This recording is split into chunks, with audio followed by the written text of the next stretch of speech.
네, 안녕하십니까. 세피디티입니다. 오늘은 그냥 톡쇼 비슷하게 한번 얘기를 해봐야 될 것 같아요. 그 세상에 고민거리들이 많이 있는데, 사실은 이제 주식으로 재테크를 하시는 분들이, 제법 될 텐데, 물론 이제 부동산으로도 하고, 뭐, 채권으로도 하고, 뭐, 여러 가지 방법이 있겠지만, 재테크라는 거는 이제 메인 경제 활동 이외에 자기 자산을 늘려가는 과정 아니겠습니까?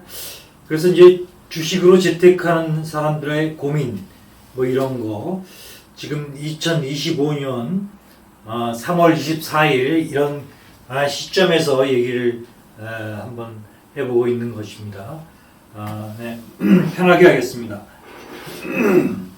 근데 이제 우리가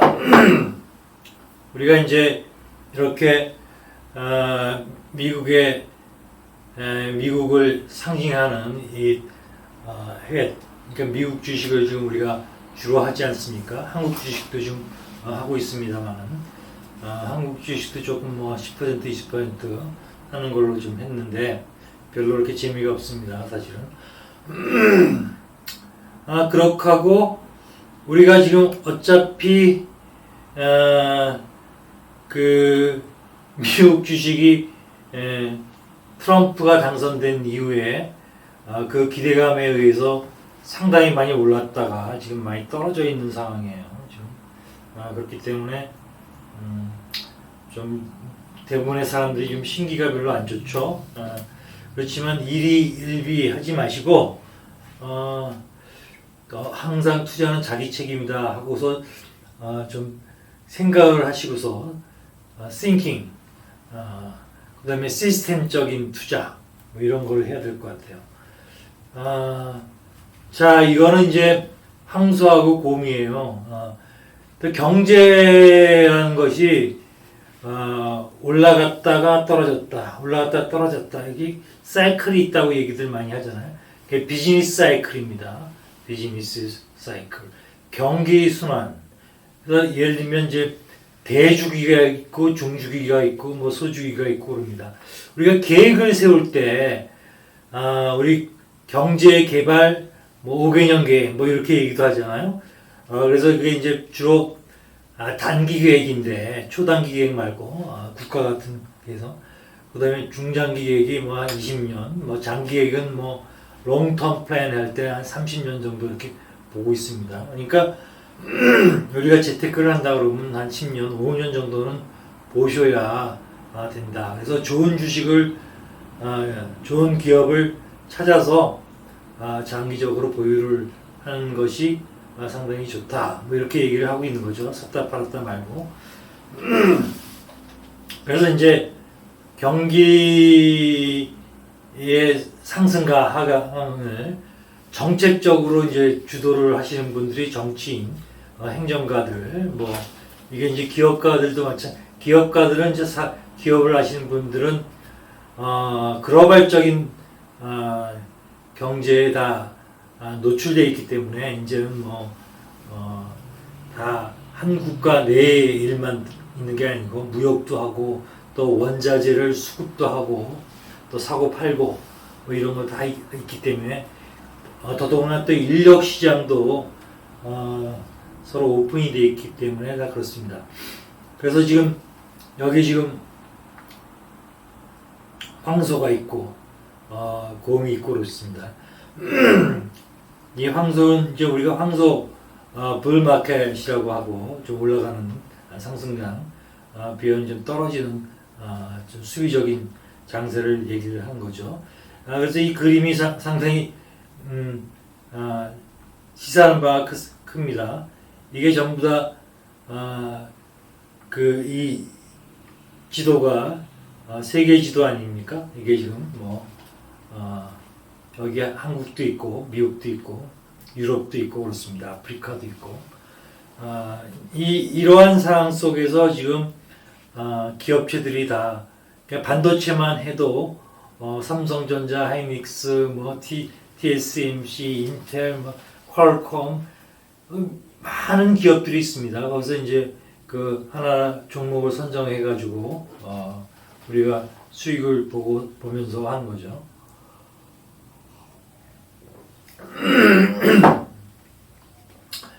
그래서 이제 이런 상황 속에서 저희들이 움직이는 겁니다. 그래서 이제 보시면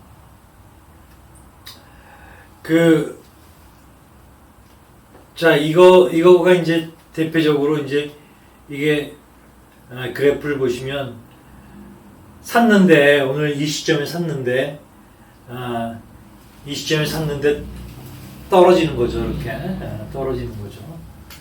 떨어지는데 더 떨어져요. 이렇게 더 떨어지죠.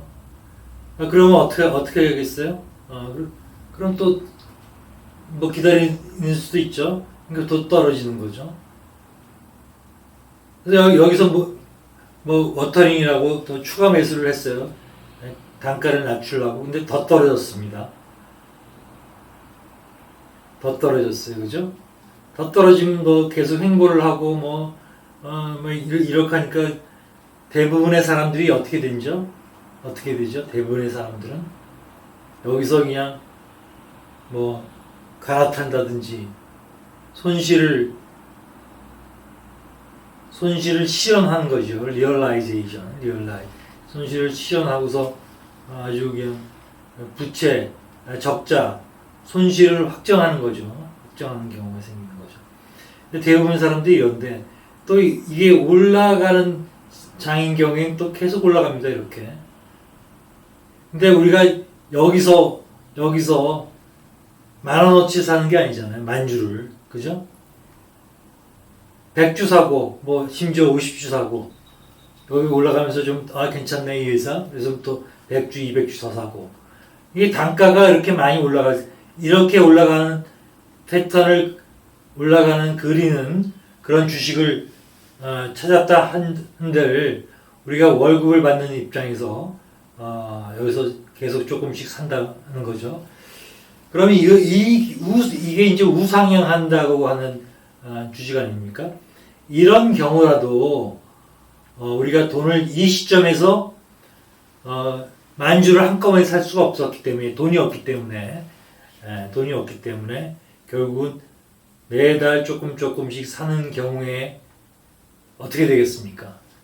이게 여기서 10배 올랐다고 한들 한 1년, 2년 동안에 10배 올랐다고 한들 우리가 월급을 받는 셀러맨들 뭐 이런 분들은 추가 매수를 조금씩 이렇게 하게 되면 이 10배를 다 먹지는 못하죠.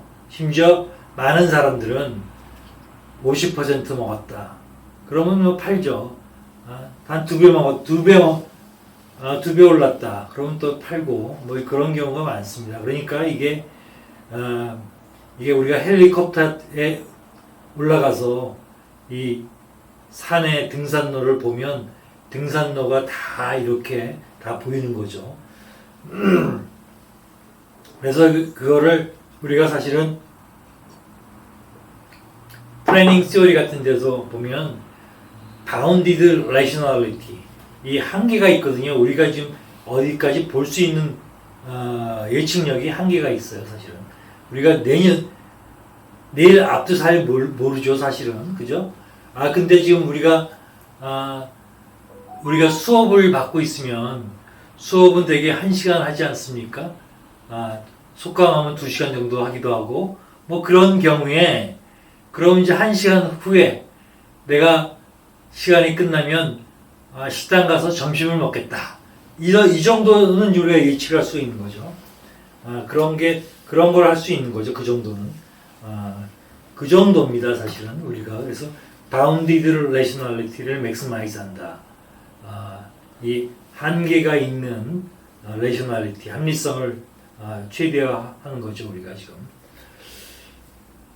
자, 그러고 우리가 이제 예를 들면 이게 베이비예요. 베이비는 지금 우리가 어떻게 해야 되죠? 베이비는 우리가 베이비일 때는 생각이 무지하게 짧죠. 무지하게 짧고. 그쵸? 그리고 이 베이비를 우리가 육아하는 부모의 입장, 뭐, 친척의 입장, 할머니, 할아버지의 입장, 이렇게 보면 베이비를 관찰을 잘 해야 되죠. 그죠? 이 베이비가, 오늘은 걸어다니네, 뭐 이런 것부터. 신체 운동하고 건강 상태, 뭐, 똥은, 대변은 잘 누는지, 뭐, 소변은 잘 누는지, 기저귀는 제대로 차고 있는지, 뭐 이런 거. 그 다음에 의사소통도 하기 위해서 어떻게 하죠? 뭐 말도 좀 가르쳐주고 뭐 이럽니다. 그 다음에 이제 사회관계도 좋게 하기 위해서 뭐 여러 가지를 뭘 보게 하기도 하고 또 만드는 것도 하고 그림도 그리게 하고 뭐 이런 거죠. 그 다음에 예술 감각도 좀 이렇게 너무 지적인 것만 하지 않고 감성적인 지능도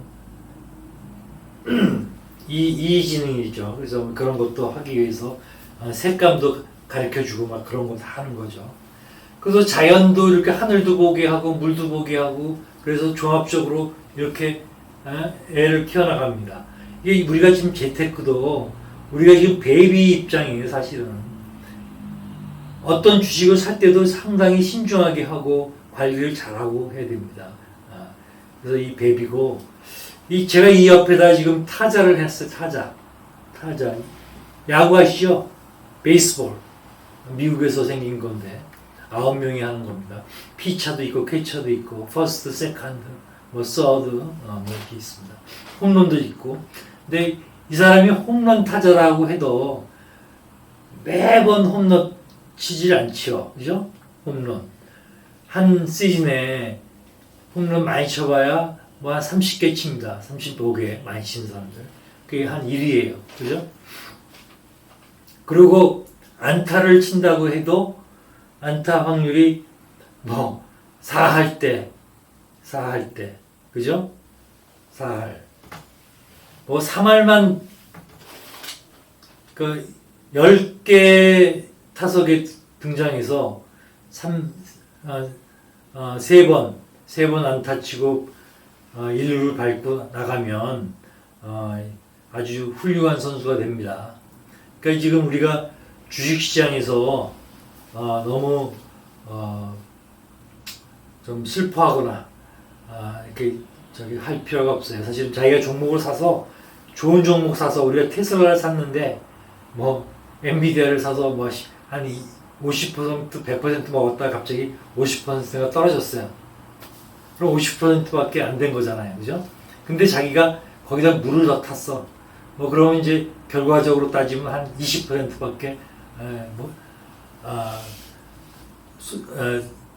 프로핏이 생기지 않은 거죠. 제가 영어가 자주관하는데 이익이 생긴 게 아니에요. 그렇지만 사실 우리가 그 국민연금 아시죠? 국민연금에 그 투자하시는 분들이 펀드 매니저들이 잘해봐야 4% 정도밖에 수익을 못 내요. 그 유명한 펀드 매니저들이 유명한 증권회사, 사모펀드 이런데 그 분들이 1년이 아니라 어떤 때는 뭐 20% 30%도 냅니다. 그렇지만 그렇지 않고 마이너스 20%도 내기도 막 해요. 그쵸? 그렇게 되면 결국은 평생 수익률이 한 8% 이상을 하게 되면 그 펀드 매니저는 아주 훌륭한 사람이에요. 아주 그 시장에서 살아남습니다. 사실은. 그래서 우리가 이 야구를 생각해서 우리가 어떤 종목을 10종목을 해서 단타작 정도 해서 5종목은 올라가고 올라가는 걸 좀 더 많이 사고 그다음에 이제 5종목이 좀 떨어졌다. 조금 손해를 봤다. 그래서 총괄적으로 우리는 한 15%에서 20% 이 정도 생각을 하면 해피할 거다. 근데 이제 이거를 갖다가 단타를 치고 뭐 이렇게 하시면 좀 힘들다. 뭐 이렇게 얘기를 하는 거죠. 그래서 이제 좀 이따 이제 수학 분석이라고도 제가 말씀을 드리겠습니다만은 이 야구, 베이스볼 아시겠죠? 우리가 매번 홈런 치는 게 아니다. 뭐 이런 얘기를 해서 너무 낙담하시지 마시라. 뭐 이런 얘기고. 이게 맨하탄인데 이 건물들 주변에 엄청 많습니다. 사람들. 이 광고도 하고 뭐 이분들이 좀 전부 다 다른 생각도 하고 직업도 다양합니다. 패션도 다양하고 또 패션 인더스트리도 있고 게임 인더스트리도 있고 디자인도 하고 그 AI를 활용하는 사람도 있고 AI 자체를 연구하는 사람도 있고 그렇습니다. 그러니까 이게 다양성 속에서 또 이렇게 세계 경제가 흘러가고 있다 이렇게 얘기를 하면 됩니다. 중요한 거는 테슬라 지금 많은 분들이 얘기를 하고 있는데 트럼프도 마찬가지인데 다 뛰어나신 분들이에요. 근데 이제 그 트럼프나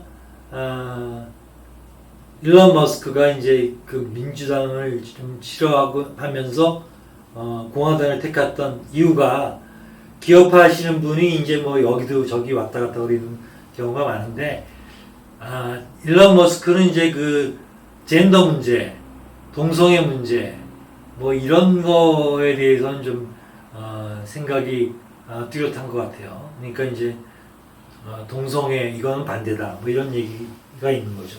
저는 뭐 그거 전적으로 찬성입니다.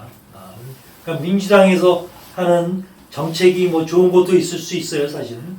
오늘도 보니까 뭐 민주당에서 우리나라도 민주당하고 국민의힘하고 지도부가 합의를 해서 어쨌든 간에 젊은이들 측면에서 좋은 국민연금에 대한 그 불안성, 미래 불확실성을 해소하기 위해서 정부의 지급 보증을 명문화했다는 거죠. 그거는 뭐 민주당이건 하여간 국민의힘이건 젊은 층을 위해서는 좋은 겁니다. 그러니까 장년층은 지금 뭐 어쨌든 간에 받는데 문제가 없는데 지급 보증을 명문화했기 때문에 어쨌든 받을 수 있는 거죠.